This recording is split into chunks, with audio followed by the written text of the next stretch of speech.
Hi ನಮಸ್ತೆ, welcome back to my YouTube channel. ಏನಪ್ಪ ಅಂದರೆ ನಿನ್ನೆ ಒಂದು ವಿಡಿಯೋನ ಶೇರ್ ಮಾಡಿದೆ. ಏನಂದರೆ ಬರೋ ಗುರುವಾರ ತುಂಬ ವ್ರತ ಮಾಡೋಕ್ಕೆ ಉತ್ತಮ ದಿನ ಆಗಿದೆ. ಸೊ ನಿಮ್ಮ ಏನೇ ಕನಸುಗಳು ಆಸೆಗಳು ಏನಾದರೂ ಇದ್ದರೆ, ದೊಡ್ಡ ಏನಾದರೂ ಡ್ರೀಮ್ಸ್ ಇದ್ದರೆ ಈಡೇರಿಸ್ಕೊಳಕ್ಕೆ ಒಂದು ಉತ್ತಮ ದಿನ. ರಾಯರಿಗೆ ಸೇವೆ ಮಾಡೋಕೆ, ರಾಯರಿಗಷ್ಟೇ ಅಲ್ಲ, ಈ ಗುರುವಾರ ಲಕ್ಷ್ಮೀ ದೇವಿಗೂ ಒಂದು ವ್ರತವನ್ನು ಮಾಡಿ ಲಕ್ಷ್ಮೀ ದೇವಿಯ ಕೃಪಾ ಕಟಾಕ್ಷನ ಪಡ್ಕೊಳ್ಳೋಕೆ ಒಂದು ಉತ್ತಮ ದಿನ ಅಂತಲೇ ಹೇಳ್ಬೋದು. ಈ ಬರೋ ಗುರುವಾರ ಏನಿದೆಯಲ್ಲ, ಮಾರ್ಗಶಿರದ ಗುರುವಾರ, ತುಂಬ ಜನ ತುಂಬ ಕಡೆ ವಿಧವಾದ ಪೂಜೆಗಳನ್ನ ಮಾಡಿ ಲಕ್ಷ್ಮೀ ದೇವಿ ಹಾಗೂ ಕುಬೇರರ ಒಂದು ಕುಬೇರ ಪ್ರಭುವಿನ ಒಂದು ಕೃಪಾ ಕಟಾಕ್ಷನ ಪಡ್ಕೋತಾರೆ. ಹಂಗೆ ನಾವು ಈ ಗುರುವಾರ ರಾಯರ ಭಕ್ತರಾಗಿ ರಾಯರಿಗೆ ಇಷ್ಟವಾಗಿರೋ ಖಾದ್ಯಗಳನ್ನು ಅರ್ಪಿಸಿ ಅವರಿಗೆ ಇಷ್ಟವಾಗಿರೋ ರೀತಿ ಪೂಜೆನ ಮಾಡಿ ರಾಯರ ಅನುಗ್ರಹ ಪಡ್ಕೊಳ್ಳೋಣಂತ.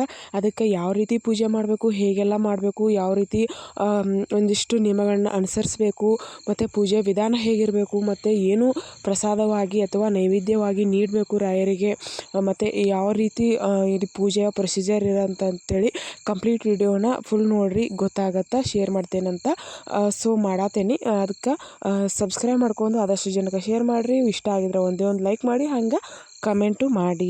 ಇಷ್ಟೆಲ್ಲ ಕೇಳ್ಕೊತಾನೆ ಇವತ್ತಿನ ವಿಡಿಯೋನ ಸ್ಟಾರ್ಟ್ ಮಾಡೋಣಂತ. ಬರ್ರಿ, ನಿಮ್ಗೆ ರಾಯರ ಮೇಲೆ ತುಂಬ ಭಕ್ತಿ ಇದ್ರೆ ಶ್ರೀ ರಾಘವೇಂದ್ರ ರಾಯನಂ ಅಂತ ಹೇಳಿ ಕಮೆಂಟ್ ಮಾಡಿ. ಬರ್ರಿ ಇವತ್ತಿನ ಪೂಜೆಯ ವಿಧಾನವನ್ನು ತಿಳಿಯೋಣಂತ.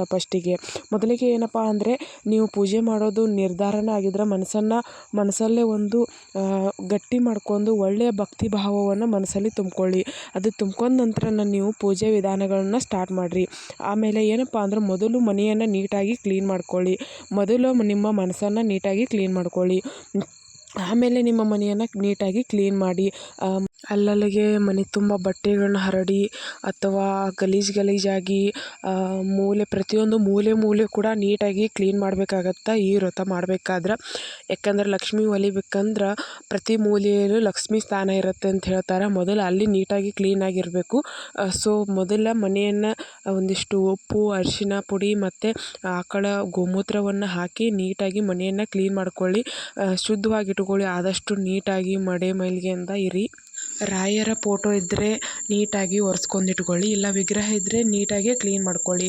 ಅಭಿಷೇಕ ಏನಾದರೂ ಮಾಡುವಾಗಿದ್ದರೆ ಇನ್ನೂ ಉತ್ತಮ, ಮಾಡಿ ಒಳ್ಳೆಯದಾಗುತ್ತೆ.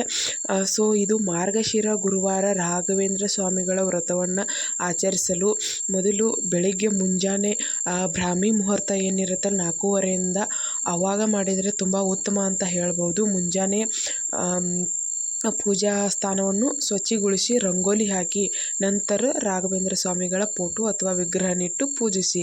ಗಂಧ, ತುಳಸಿ ಹಾರ ಮತ್ತು ಹೂಗಳ ಹಾರ, ಹಣ್ಣುಗಳು, ಸಿಹಿ ತಿಂಡಿಗಳು, ನೈವೇದ್ಯ ಮತ್ತು ಪ್ರಸಾದವನ್ನು ವಾಗಿ ಇಡಿ.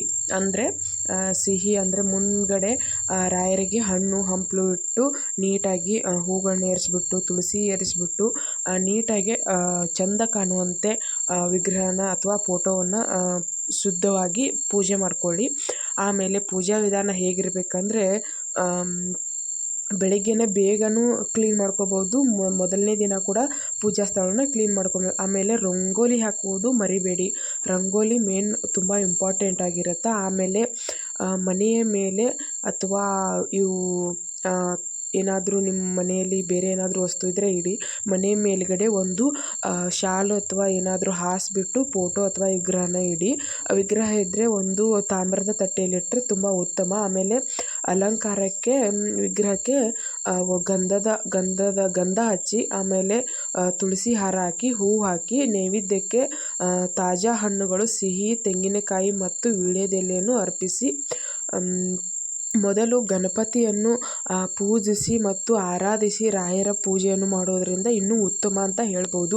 ಹಾಗೆ ಇಲ್ಲಿ ಲಕ್ಷ್ಮೀ ಕಟಾಕ್ಷ ಕೂಡ ಪಡ್ಕೋಬೋದು. ಏನಂದರೆ, ರಾಯರ ಮುಂದೆನೇ ನೀವು ಒಂದು ಕಲಶವನ್ನು ಅಂದರೆ ಒಂದು ತಟ್ಟೆಯಲ್ಲಿ ಅಕ್ಕಿ ಹಾಕಿ ಅದಕ್ಕೆ ಅರಿಶಿನ ಕುಂಕುಮ ಹಾಕಿ, ಆಮೇಲೆ ಅದರ ಮೇಲೆ ಒಂದು ಚಂಬು ಅಥವಾ ಚೆರಗಿಯನ್ನಿಟ್ಟು ಅದರಲ್ಲಿ ನೀರು ಹಾಕಿ ಅದರಲ್ಲಿ ₹1 ಕಾಯಿನು, ಆಮೇಲೆ ಅರಿಶಿನ ಕುಂಕುಮ ಮತ್ತು ಅಡಿಕೆ, ಅರಿಶಿನ ಕೊಂಬು ಇವೆಲ್ಲ ಹಾಕಿ ವೀಳ್ಯದೆಲೆ ಇಟ್ಟು ಅದರ ಮೇಲೆ ತೆಂಗಿನಕಾಯಿ ಇಟ್ಟು ಅದಕ್ಕೆ ಕಲಶನ ಮಾಡ್ಕೊಂಡು ಅದಕ್ಕೆ ಅರಿಶಿನ ಕುಂಕುಮ ಹಚ್ಚಿ ದೊಡ್ಡದಾಗಿ ಅದಕ್ಕೂ ಹೂಗಳನ್ನು ಹಾಕಿ ಅಲಂಕಾರ ಮಾಡಿ ಮತ್ತು ಮುಂದ್ಗಡೆ ಏನು ಹಣ್ಣು ಹಂಪಲು ಇರುತ್ತಲ್ಲ ಅದನ್ನ ಇಟ್ಟುಬಿಟ್ಟು ಬಿಳಿಯ ನೈವೇದ್ಯ ಅಂದರೆ ಅನ್ನ ಮೊಸರು ಆಗಿರ್ಬೋದು, ಆಮೇಲೆ ಪಾಯಸ ಆಗಿರ್ಬೋದು, ಒಟ್ಟಿನಲ್ಲಿ ಅದು ಬಿಳಿ ಬಣ್ಣದಲ್ಲಿ ಇರಬೇಕು. ಅಂಥ ನೈವೇದ್ಯವನ್ನು, ಘಮಭರಿತ ನೈವೇದ್ಯವನ್ನು ರಾಯರಿಗೆ ಮತ್ತು ಲಕ್ಷ್ಮೀ ದೇವಿಗೆ ಅರ್ಪಿಸೋದ್ರಿಂದ 7 ವಾರ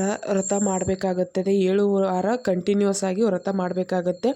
ಉಪವಾಸ ಇದ್ದರೂ ಬರುತ್ತೆ, ಇಲ್ಲದೇ ಇದ್ದರೂ ಬರುತ್ತೆ. ಇದ್ದರೂ ಇನ್ನಷ್ಟು ಹೆಚ್ಚಾಗಿ ನಿಮಗೆ ಅನುಗ್ರಹ ಸಿಗುತ್ತೆ. ಏನಾದರೂ ನಿಮ್ಮ ದೊಡ್ಡ ದೊಡ್ಡ ಡ್ರೀಮ್ಸು, ಆಸೆಗಳು, ಕನಸುಗಳು ಏನಾದರೂ ನೆರವೇರಿಸ್ಕೊಳ್ಳುವಂಗಿದ್ರೆ ದಯವಿಟ್ಟು ಈ ಬರೋ ಗುರುವಾರನ ಮಿಸ್ ಮಾಡ್ಕೊಳ್ಳೋಕ್ಕೆ ಹೋಗಬೇಡಿ. ಜೀವನದಲ್ಲಿ ಇದು ಬರೋದು ತುಂಬ ಕಡಿಮೆ. ಸೊ ಮಾರ್ಗಶಿರದ ಗುರುವಾರ ಅಂದರೆ ತುಂಬ ಅತ್ಯುತ್ತಮ ದಿನ ಅಂತ ಹೇಳ್ಬೋದು. ಈ ರೀತಿ ಅರ್ಪಿಸಿ ಆದಷ್ಟು ದೇವರ ನಾಮಸ್ಮರಣೆಯಲ್ಲಿ ಇರಿ. ಇಡೀ ದಿನ ದೇವರ ಭಜನೆ, ನಾಮಸ್ಮರಣೆ ಆಗಿರ್ಬೋದು, ಬೇರೆಯವರಿಗೆ ಒಂದು ಉಪಕಾರ ಮಾಡೋದು, ಹಣ್ಣು ಹಂಪಲು ಹಂಚೋದು, ಇನ್ನೂ ಬೇರೆ ಏನಾದರೂ ಸಹಾಯ ಮಾಡೋದು, ಈ ರೀತಿ ಮಾಡಿ ರಾಯರ ಮತ್ತು ಲಕ್ಷ್ಮೀ ದೇವಿಯ ಕೃಪಾ ಕಟಾಕ್ಷಕ್ಕೆ ಭಾಜನರಾಗಿ ನಿಮ್ಮ ಇಷ್ಟಾರ್ಥಗಳನ್ನು ಈಡೇರಿಸ್ಕೊರಿ. ಈ ವಿಡಿಯೋ ಯೂಸ್ಫುಲ್ ಆಗಿತ್ತಂದರೆ ಒಂದೊಂದು ಕಮೆಂಟ್ ಮಾಡಿ, ಶೇರ್ ಮಾಡಿ, ಸಪೋರ್ಟ್ ಮಾಡಿ. Thank you so much. ಅನುಗ್ರಹ ಆಗಲಿ.